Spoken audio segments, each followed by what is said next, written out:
Everybody, I'm Ashley and Kaino from the My Best Self Project, and welcome to your daily Tarotscope forecast for Monday, the 26th of March. So let's have a look and see what is going on with this Monday energy.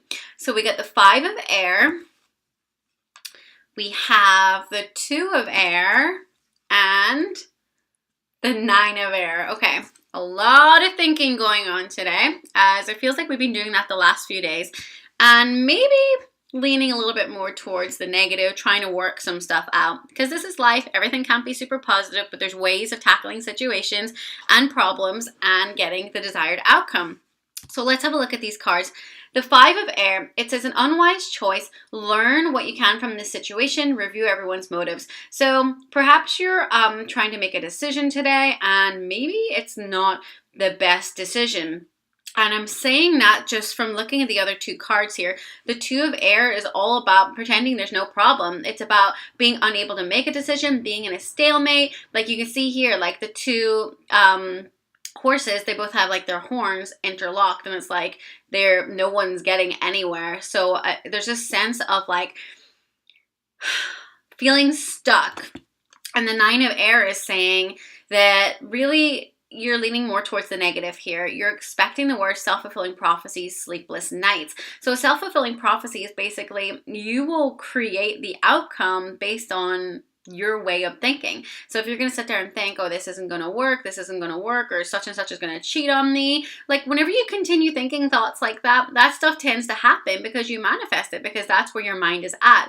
Therefore, it leads to actions that align with that belief, and it all like will fall that way because of you expecting the worst. So what it's saying here is because you're possibly expecting the worst, because you're possibly acting like there is no problem or being unable to make a decision, the decision you may actually lean towards and come to may not be the best for you. And the reason being is because perhaps to help you get answers and make this decision, you are seeking out advice from other people. What do you think? What do you think I should do? You know, that kind of stuff. And perhaps you're not getting advice from the best sources, the best people. And so it's saying here, review everyone's motives. If you're talking to someone who you know is relatively negative, doesn't tend to believe in dreaming big and is, pessimistic, then that may not be the best person to get guidance from, because they're not going to really encourage you to go after your dreams. For example, that's just an example of something you may be asking them. Maybe you're asking them, what do you think I should do about you-know-who? And maybe you're talking to someone who has been hurt in a lot of relationships, doesn't want to be in a relationship, doesn't have time for relationships, whatever it is, or someone that is dealing with relationship problems right now. Maybe they're leaning more towards the negative and they're not the best person to get advice from, because they'll just be like, don't do it, leave that person, run away, whatever. So what this is saying is if you need to make a decision because, there is something that needs to be fixed here and you're pretending there's no problem. But it's saying here that if you're going to get advice from anyone or the people around you, I would personally ignore the people that are around you if they're not doing good themselves right now. Go to someone who either one will be unbiased, like a third party, so they're like completely removed from the situation, they don't know the other person, they don't know you or whatever it is, or ask someone you know has a more positive outlook on life, or someone who is wiser, someone who gives really good advice, and seek it out from them, because it feels like whenever you go to someone that you know is of a lower vibration or is not in a good place, then you're gonna base a decision off of not a very good frequency, and it's not going to be a good decision for you. So here with the 2 of air, it is saying that there is a stalemate and you need to make a decision to resolve something here.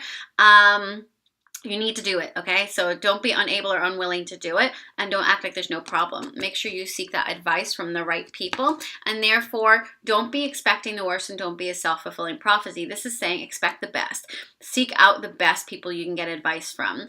If you're like having a problem with a relationship, go ask someone who's been in a long relationship, who they've maybe been through ups and downs, but they're in a good place, or someone that is more mentally balanced, someone who is more positive, or someone who is successful in a business or something. Maybe it's a business question. Ask people who will be more inclined to give you a realistic and uplifting and empowering solution, okay? Rather than being focused on the problems and someone just being like, no, like leave them, whatever it is, that's not helpful. You need to get some kind of third party here, and you need to stop expecting the worst. You need to start aligning yourself with what is the best that can happen. And therefore, you won't be attracting the undesired outcome. So let's have a look at your message for the day. It says, God box. Write any worries, concerns, or desires on a piece of paper that you put into a special container called a God box as a way of letting go and allowing the divine to help you. So we actually have a full moon coming up this week on the 31st. So this is a really good time for you right now to write things on a piece of paper like this says, the God box. Write any worries, and one, you can do the God box as a way of releasing and letting go so you no longer have it. Or two, what I like to do is on the full moon ritual, is I like to write down all my worries and fears that I no longer want, that I don't want holding me back, and then I burn it and I release that piece of paper. It goes up into smoke and it releases from my life, and it's a symbolic way of letting go. And the full moon is all about releasing in the end of a situation. So you're going to be very empowered energetically to do that. So if there's something you're looking to release from your life, to let go of when it comes to relationships, mindset, whatever it is, by you doing that, you can truly help yourself release what's holding you back here and move forward so you can let go. So your affirmation for the day is, my happiness is a direct reflection of my level of faith in the universe. Exactly. Whenever you're sitting there worrying and having sleepless nights, you're not leaning into trust. You're not trusting the universe. You're not having faith. You're just worrying about things going wrong, which I'm not saying is bad, but what this is saying is that you're worrying too much. You're leaning more towards the negative. This is saying you need to have a level of faith. You need to believe in what is happening for a reason. It's happening for you to grow and learn from it and always get better, okay? And whenever you approach things from that perspective, you will have more happiness in your life. All right, you guys, I hope you enjoyed today's Tarotscope. Please like, share, tag a friend, or subscribe, and I look forward to bringing you your Tarotscope tomorrow. Bye.